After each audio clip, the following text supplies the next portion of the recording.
क्या बताया, boil eight constant temperature, यहां पर टेम्परेचर को कांस्टेंट कर दिया गया है, कांस्टेंट मतलब स्थिर है। Eight constant temperature the volume of a fixed amount of gas, किसी गैस का निश्चित मात्रा का आयतन, निश्चित मात्रा माने 1 किलो 2 किलो 4 किलो लिए, इज इनवर्सली प्रोपोर्शनल, व्युत्क्रमात्मक माने उल्टा समानुपाती होता है किसका, टू अप्लाइड प्रेशर, मतलब जो उस पर आप अप्लाइड प्रेशर करते हैं उसका क्या होता है ना। देखिए बहुत सारा बोलूं, at constant temperature the volume of a fix amount of a gas is inversely proportional to applied pressure, यानी हो गया नियत तापमान पर किसी गैस के निश्चित मात्रा का आयतन उस पर लगाए गए दबाव का व्युत्क्रमानुपाती होता है। मैं फिर से बोलूं कि एट कांस्टेंट टेम्परेचर, टेम्परेचर को फिक्स कर दिया गया, और मान लो आप लोग मॉलिक्यूल्स ऑफ गैस का टेम्परेचर फिक्स है, तापमान में कोई चेंजिंग नहीं हो रहा है, और अगर हम प्रेशर लगाते हैं, अगर हम आपको दबाव लगाते हैं और पीछे चलो, तो अगर हम प्रेशर करेंगे तो आपका क्या होगा, आप क्या वॉल्यूम जो है जितना जगह आप घेर के रखे वो क्या होगा, डिक्रीज करेगा, घटेगा।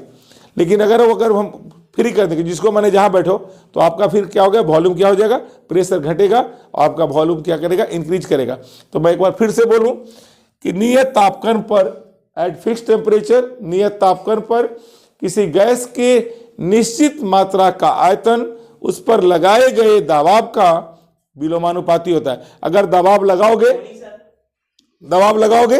तो आयतन क्या हो जाएगा, घट जाएगा, और दबाव कम करोगे तो आयतन क्या हो जाता है, उसका बढ़ जाता है। नेक्स्ट स्लाइड देखिए अब यहां पर मैं सिखाऊं, यहां देखो इसमें दो कंडीशन काम कर रहा है। पहला क्या काम कर रहा है, टेम्परेचर को कांस्टेंट रखा गया है, पहला क्या गया था, नियत तापमान पर, मतलब टेम्परेचर क्या है, कांस्टेंट है, और दूसरा क्या है, मास of a gas is constant, जो हम बोले थे ना, किसी गैस के निश्चित मात्रा का आयतन, मैंने दो चीज बोला था, नियत तापमान पर और किसी गैस के निश्चित मात्रा का आयतन। तो नियत ताप एक कांस्टेंट हो गया, नियत टेम्परेचर कांस्टेंट हो गया, और निश्चित मात्रा का आयतन, मात्रा को भी हमने क्या रखा था, निश्चित रखा था, इसलिए उसका अमाउंट भी क्या हो जाएगा, गैस का जो अमाउंट है, गैस की जो मात्रा है उसको भी हमने कांस्टेंट रखा। तो यहाँ दो कंडीशन अप्लाई हो रहा है बॉयल्स के नियम में, एक टेम्परेचर को कांस्टेंट किया गया, दूसरा कांस्टेंट किया गया गैस के मास को। अब देखिए बॉयल्स के नियम के अनुसार मैं क्या बोला कि अगर इसका जो प्रेशर था, क्या था, प्रेशर को हम लोग मान लिया P, यहां पर वॉल्यूम को मान लिया V, तो बोल रहा है किसी गैस के निश्चित मात्रा का आयतन उस पर लगाए गए दबाव का विलोमानुपाती होता है, यानी दबाव जो है उसके आयतन का, आयतन कौन है, V, इसका क्या है, विलोमानुपाती होता है। विलोमानुपाती समानुपाती कैसे लिखते हैं, ध्यान दीजिएगा। और विलोमानुपाती होता क्या है, विलोम ऐसे समझो कि अगर आप ज्यादा पढ़ोगे तो ज्यादा नंबर आएगा, ध्यान दीजिएगा, ज्यादा पढ़ोगे तो ज्यादा नंबर आएगा, ये भी ज्यादा हो रहा है, ये भी ज्यादा हो रहा है, एक कहलाएगा समानुपाती। क्या कहलाएगा, ज्यादा खेलोगे तो कम नंबर आएगा, तो एक ज्यादा जा रहा है, एक क्या हो रहा है, कम, तो ये हो गया विलोमानुपाती। समझ में आ गया सबको, विलोमानुपाती समानुपाती।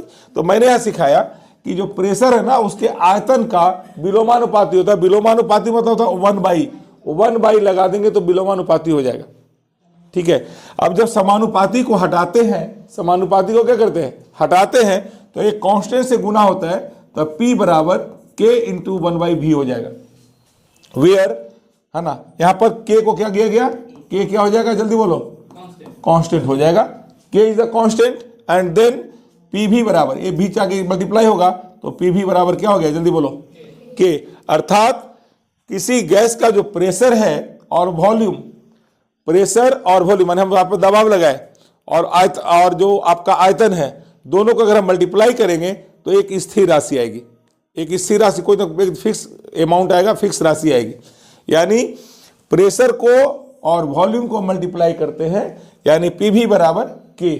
आगे देखिए, प्रेशर को अगर हम चेंज करते हैं, देखिए यहां पर दो स्टेट आ गया। पहला स्टेट क्या आया, प्रेशर को मैंने चेंज किया, ध्यान दीजिएगा, प्रेशर को मैंने क्या किया, चेंज किया, तो प्रेशर कितना हो गया, जल्दी बोलो तो P1, और वॉल्यूम कितना हो गया, जल्दी बताओ तो V1। अगर हमने प्रेशर को चेंज किया तो मैंने क्या बोला, प्रेशर लगाएंगे तो आयतन चेंज होता है, तो प्रेशर को मैंने बढ़ाया अथवा घटाया, कुछ तो किया, तो प्रेशर को चेंज किया तो वॉल्यूम भी क्या होगा, अगर प्रेशर बढ़ाएंगे तो वॉल्यूम घटेगा और प्रेशर कम करेंगे तो वॉल्यूम क्या होगा, बढ़ेगा। तो प्रेशर हो गया P1, तो वॉल्यूम कितना हो गया जल्दी बताओ, और प्रेशर को फिर अगेन चेंज किया, प्रेशर को क्या किया P2, है ना, तो वॉल्यूम क्या हो गया। अभी मैंने सिखाया था यहाँ पे कि P1 समानुपाती होगा 1/V1 का, ठीक है, यानी या होगा P1 बराबर K इंटू 1/V1 या P1 V1 बराबर कितना हो गया जल्दी बोलो। सिमिलरली यहाँ भी P2 proportional to 1 inversely proportional हो गया V2 का, या होगा P2 बराबर K इंटू 1/V2 यानी P2 V2, दैट मीन्स कितना हो गया जल्दी बोलो K। तो आप यहाँ देखो P1 के बराबर भी कितना आया है जल्दी बताओ, P1 V1 के बराबर भी K और P2 V2 के बराबर भी कितना आया है, यानी P1 V1 के बराबर K, P2 V2 के बराबर K, यहाँ पर क्या है जल्दी बोल तो कांस्टेंट, यानी जब दोनों ये दोनों जब सेम है तो ये दोनों भी क्या होगा, सेम होगा, दोनों इक्वल होगा। यानी आप ऐसे समझो कि आप जितने यहाँ पर जगह छेके हो और मैंने प्रेशर लगाया, प्रेशर बढ़ाएंगे तो वॉल्यूम घटेगा, प्रेशर कम करेंगे तो वॉल्यूम क्या होगा, बढ़ेगा, लेकिन इतना ही दूर तो हम लोग करते रहेंगे ना, यानी वो क्या है, अमाउंट तो फिक्स है, हम प्रेशर लगाने वाला भी फिक्स है और मॉलिक्यूल्स भी क्या है, फिक्स है, यानी प्रेशर को चेंज करते हैं तो और सब मिलाकर के उसका जो रिजल्ट होगा वो क्या होगा, कांस्टेंट होगा। यहां तक समझ में आया, ये हमने आपको सिखाया बॉयल्स लॉ। एक बार मैं फिर से बोल लूं कि स्थिर तापक्रम पर किसी गैस के निश्चित मात्रा का आयतन उस पर लगाए गए दबाव का क्या होता है, विलोमानुपाती होता है। मतलब दबाव हम बढ़ाएंगे तो आयतन घटेगा, विलोम होगा, और अगर दबाव को कम करेंगे तो आयतन क्या होगा, बढ़ेगा। और जब दोनों को हम मल्टीप्लाई करते हैं दबाव को आयतन को, चाहे जितना बार चेंज करें, ठीक है, तो दोनों का मल्टीप्लिकेशन क्या होगा, कांस्टेंट होगा। कोई दिक्कत। चलिए अब नेक्स्ट चार्ल्स लॉ। क्या आया, चार्ल्स लॉ। ध्यान दीजिएगा, चार्ल्स लॉ दो टेम्परेचर पे किया गया है, एक सेल्सियस पे और केल्विन पे।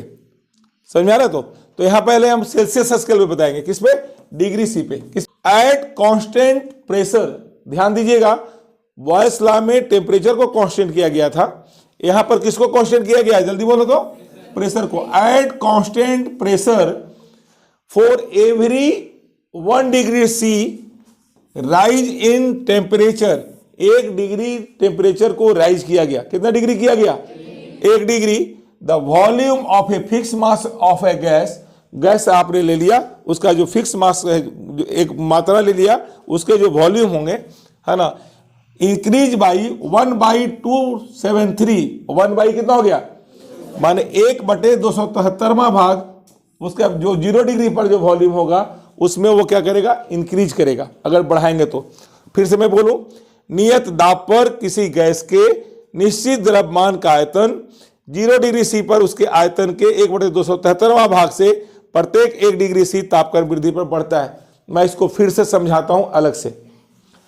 अगर किसी नियत दबाव पर, दाब को आपने क्या किया, फिक्स कर दिया।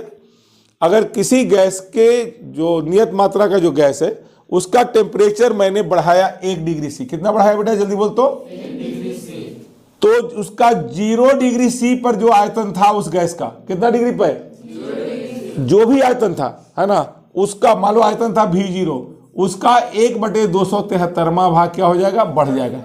फिर से मैं बोलूं, घट जाएगा। फिर से बोलूं एक बार फिर, दबाव पर किसी गैस के निश्चित मात्रा का तापक्रम 1 डिग्री सी बढ़ाने पर उसके 0 डिग्री सी तापक्रम पर जो आयतन है उसका 1/273वां भाग क्रमशः बढ़ जाता है। बढ़ाएंगे तो बढ़ जाएगा, घटाएंगे तो क्या होगा, घट जाएगा। देखिए मान लिया जाए कि 0 डिग्री सी पर किसी गैस का आयतन कितना था जल्दी बोलो, V0 कितना था, और उसके टेम्परेचर को हमने कितना बढ़ाया जल्दी बताओ, तो बढ़ेगा कितना, 0 डिग्री पर जो आयतन था V0 था ना, उसका 1/273वां भाग, यानी होगा V0/273वां भाग क्या होगा, बढ़ेगा। तो T डिग्री पर कितना होगा। अब ऐसे एक और इसको हम कैलकुलेशन करके सिखाते हैं, थोड़ा देखिए 1 डिग्री सी पर कितना आयतन होगा, ध्यान देना। V0 तो था ही, है ना, बोलो। अब बढ़ गया कितना, V0 का 1/273 भाग। समझ में आ रही है मेरी बात को। 2 डिग्री पर कितना होगा, V0 तो रहेगा ही, V0 गुने 2/273 भाग होगा। तो T डिग्री पर कितना होगा, ध्यान दो, तो V0 तो रहेगा, V0 गुने T बटा कितना होगा, जल्दी बोलो। देखो ये वाला कैलकुलेशन आ गया, तो आया। तो T डिग्री सी पे कितना होगा, V0 तो रहेगा, अब बढ़े कितना, T गुना V0 बटा कितना हो गया, देता है T गुना V0 बटा कितना आया, जल्दी बोलो, 273। यानी अगर हम इसको बढ़ाएंगे ये वाला, है ना, तो VT बराबर क्या होगा, VT मतलब किसी भी टेम्परेचर पर अगर हम वॉल्यूम निकालना चाहेंगे तो 0, यहाँ पर देखिए V0 कॉमन ले लो। V0 आपने क्या किया, तो 1 + T बटा 273 हुआ कि नहीं हुआ, है ना। किसके बराबर हो गया, VT बराबर। अगर यहाँ टेम्परेचर हम 1 डिग्री करेंगे तो 1/273, 2 रखेंगे तो 2/273, 3 रखेंगे तो 3/273। समझ में आ रही है मेरी बात को। यहाँ आप इसको जितना टेम्परेचर चेंज करोगे यहाँ पर क्या होगा, चेंज हो जाएगा। यानी चार्ल्स लॉ हो गया। फिर दबाव पर किसी गैस के का तापक्रम अगर हम 1 डिग्री सी बढ़ाते हैं अथवा क्या करते हैं, घटाते हैं, तो 0 डिग्री सी तापक्रम पर जो उसका आयतन होगा उसका 1/273वां भाग क्रमशः बढ़ जाता है या घट जाता है। अगर बढ़ाएंगे तो क्या हो जाएगा, बढ़ जाएगा, घटाएंगे तो क्या हो जाएगा, घट जाएगा। यहां तक समझ में आया। नेक्स्ट, अगर टेम्परेचर बढ़ाओगे तो वॉल्यूम बढ़ेगा, अगर टेम्परेचर डिक्रीज करोगे, घटाओगे, तो वॉल्यूम क्या होगा, घटेगा। According to Charles law the volume of a gas becomes 0 at -273। इसके पहले मैं यहां दिखाना चाहूंगा, यहां देखो, अभी मैंने सिखाया था यहाँ पे कि T डिग्री पर कितना था, T/273। हमने बोला था कि अगर हम -273 डिग्री लेते हैं, कितना लेते हैं, जल्दी बोलो, तब क्या होगा, टेम्परेचर कितना होगा, V0 + V0 गुने -273 बटा 273। यहां ध्यान देना, T के जगह पर कितना होगा बेटा, जल्दी बताओ तो, यदि यहां पर तो 273 क्या हो गया, यानी कितना होगा, V0 माइनस V0 बराबर कितना हो गया, जल्दी बोलो। तो -273 डिग्री पे सभी गैसों का आयतन कितना हो गया, जल्दी बताओ, 0 हो गया। ये यहां पर बताया गया, देखिए यहाँ पे, है ना, at -273 degree centigrade the motion of, इसमें क्या क्या, the motion of a gas molecules becomes minimum. मतलब उसका जो गैस है ना, उसका जो काइनेटिक एनर्जी है, जो गति होता है ना, वो कितना हो जाता है, जल्दी बोलो, मिनिमम हो जाता है। दूसरा, द गैस अपनी पूरी काइनेटिक एनर्जी को वो क्या करता है, खो देता है, गति मूवमेंट करना बंद कर देता है। और गति, देखिए काइनेटिक एनर्जी क्या होता है, जब कोई वस्तु गतिशील होता है और उसमें जो एनर्जी होता है उसको हम लोग बोलते हैं काइनेटिक एनर्जी, हिंदी में बोलते हैं गतिज ऊर्जा।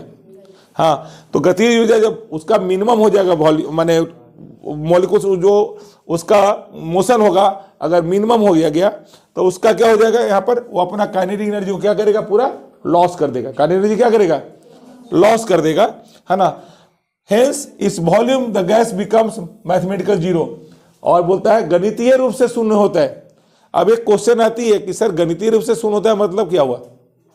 मैंने क्या बोला कि -273 डिग्री सी पे सभी गैसों का आयतन 0 हो जाता है। अब एग्जाम्पल मान लो मैं हूं, मेरे शरीर को कितना भी रस्ट किया जाए, तोड़ दिया जाए, फोड़ दिया जाए, चूर दिया, भांग दिया जाए, तो ये बॉडी का कुछ ना कुछ तो आयतन रहेगा। लेकिन यहां बोला कि नहीं, -273 डिग्री पे सी पे गैसों का जो आयतन हो जाएगा वो कितना हो जाएगा, जल्दी बोलो तो आयतन गया कहां। इसका मतलब है -273 डिग्री सी पे जब इसका काइनेटिक एनर्जी खत्म हो गया, गैस में तो काइनेटिक एनर्जी होता है ना, गैस में क्या होता है, गैस के मॉलिक्यूल्स इधर घूमते हैं, और वो काइनेटिक एनर्जी खत्म हो जाएगा तो उसका स्टेट क्या हो जाएगा, चेंज हो जाएगा। स्टेट क्या हो जाएगा, चेंज हो जाएगा। मतलब गैस वो या तो चेंज हो जाएगा किस में, सॉलिड में और लिक्विड में। सॉलिड में भी बदल सकता है और गैस नहीं रहेगा। यानी -273 डिग्री पे सभी गैसों का आयतन गणितीय रूप से शून्य हो गया, अर्थात उसका चेंज हो गया। क्या चेंज हो गया, उसका स्टेट चेंज हो गया। समझ में आ रही है मेरी बात को। और वहां पर वो क्या हो गया, गणितीय रूप से शून्य हो गया। तो अब हम इसका परिभाषा देंगे, किसका, ये जो -273 डिग्री सी है उसको बोलते हैं परम शून्य तापक्रम, अंग्रेजी में बोलते हैं एब्सोल्यूट जीरो। है ना। क्या है? The temperature at which the volume of all gases become mathematical zero, mathematical zero is called absolute zero temperature. परम शून्य तापक्रम वह तापक्रम जिस पर सभी गैसों का आयतन गणितीय रूप से शून्य हो जाता है, उस आयतन को उस तापक्रम को बोलते हैं, क्या बोलते हैं? परम शून्य तापक्रम। -273 से ज्यादा ठंडा नहीं हो सकता। वहां पर तो शून्य हो गया, -273 पे ही शून्य हो गया। उससे अगर आप और टेम्परेचर डीलो करेंगे तो सॉलिड में चेंज होता चला जाएगा, तो गैस रहेगा नहीं। सही है। यहां पर गणितीय रूप से क्या हो गया? शून्य हो गया। तो जिस तापक्रम पर सभी गैसों का आयतन गणितीय रूप से शून्य हो जाता है, उसे क्या कहते हैं? परम शून्य तापक्रम। यहां तक समझ में आया सबको? नेक्स्ट यहां देखिए, चार्ल्स लॉ अभी मैंने बताया था सेल्सियस स्केल पे। नेक्स्ट हमारे पास है, यह है केल्विन स्केल पे। केल्विन स्केल और सेल्सियस स्केल में अंतर क्या है, पहले सीख लो अंतर क्या था, उसके बाद मैं बताऊंगा। यहां पे यहां देखिए ध्यान से, अगर 1 डिग्री सी है, सी में होगा 1 डिग्री, और 1 डिग्री में अगर आप 273 ऐड कर देते हैं, 273 को आपने क्या कर दिया? ऐड कर दिया, तो कितना होगा? जल्दी बोल तो। ये अब केल्विन हो जाएगा। किस में टेम्परेचर हो जाएगा? केल्विन में। यानी जो T डिग्री सी है, यहाँ इसको अगर हम T मान लें, कितना मान लिया बेटा? जल्दी बोलो। T डिग्री सी, तो T डिग्री सी में अगर हम 273 ऐड कर देंगे तो ये पूरा का पूरा वैल्यू क्या कहलाएगा? केल्विन। क्या कहलाएगा? इसको हम बड़ा T से डिनोट कर सकते हैं। यहां तक समझ में आया सबको? है ना। 1 मिनट यहाँ पर थोड़ा सा इसको मैं साफ कर लूँ। साइड कर लीजिए और पीछे समझाइए। क्या? इसको साइड कर लीजिए, पीछे समझाइए। अच्छा ठीक है, है ना। अब यहां देखो, at constant pressure, Charles law में प्रेशर कांस्टेंट होता है ना। The volume of a fix amount of a gas, volume माने जितना आयतन लिया किसी गैस का, ठीक है, ई डायरेक्टली प्रोपोर्शनल, डायरेक्टली प्रोपोर्शनल होता है to absolute temperature. Absolute temperature क्या हुआ? पर वही जो परम तापक्रम हो गया। मतलब परम तापक्रम मतलब कितना?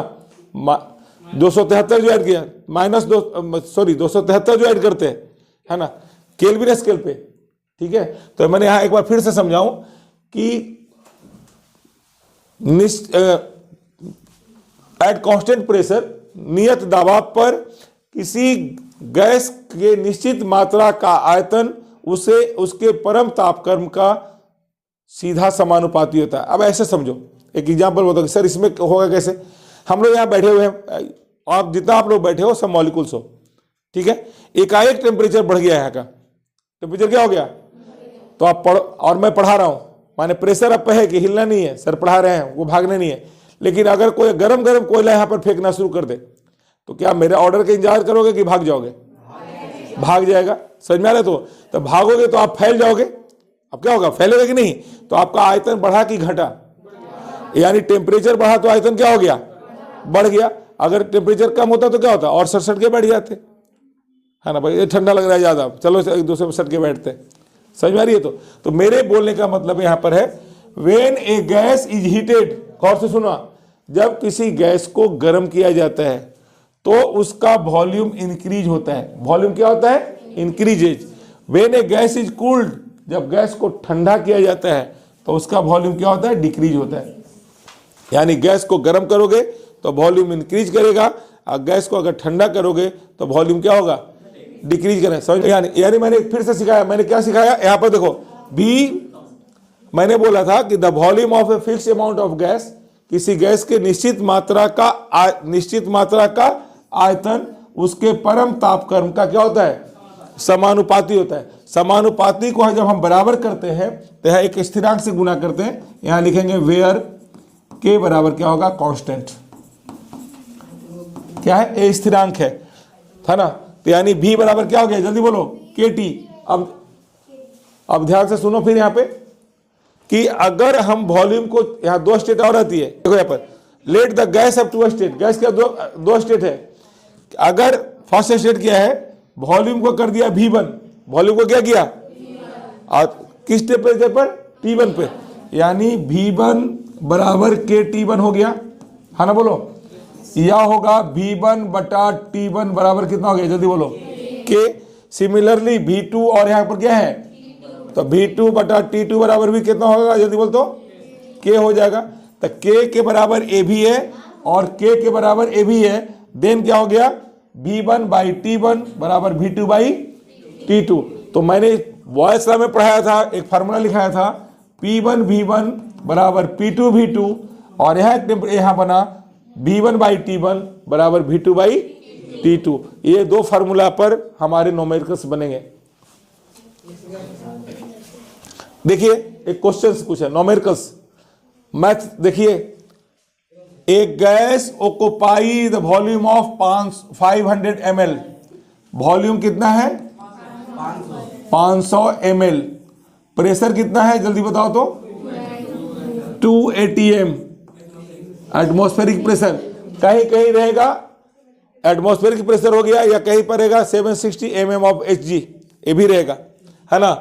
What will be the volume if pressure is increase, पहले वॉल्यूम इतना था P1 इतना था, फिर प्रेशर को चेंज कर दिया गया, प्रेशर कितना हो गया जल्दी बोलो 5 atm, तब पूछ रहा है V2 कितना होगा, है ना। अभी मैंने पढ़ा था बाई बॉयल्स लॉ, बॉयल के नियम से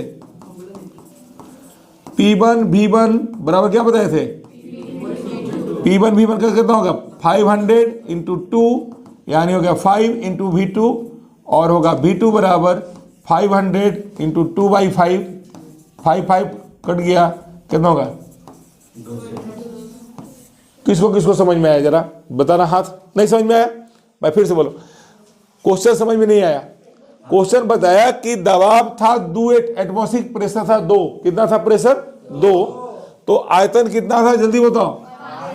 जब आयतन बढ़ करके कितना हो गया, प्रेशर हो गया बढ़ करके कितना 5, तो आयतन कितना होगा, जब तापक्रम क्या है निश्चित है, तापक्रम में कोई भी चेंज नहीं किया गया है। अब ध्यान दीजिएगा यहाँ पे, तो आयतन कितना था जल्दी बोलो 500, ये प्रेशर कितना था, ये पहले था, फिर प्रेशर को बढ़ा के कितना किया गया, तो आयतन कितना होगा ये पूछ रहे हैं। हमें अभी फार्मूला सिखाए थे P1 V1 बराबर क्या बताए थे, यहां तक समझ में आ रहा है। तो P1 का मान कितना था जल्दी यहां से देखो, P1 का मान 500, P1 का मान कितना है 2 और V1 का मान कितना है, मैंने आगे पीछे लिख दिया यहाँ पे, ठीक है।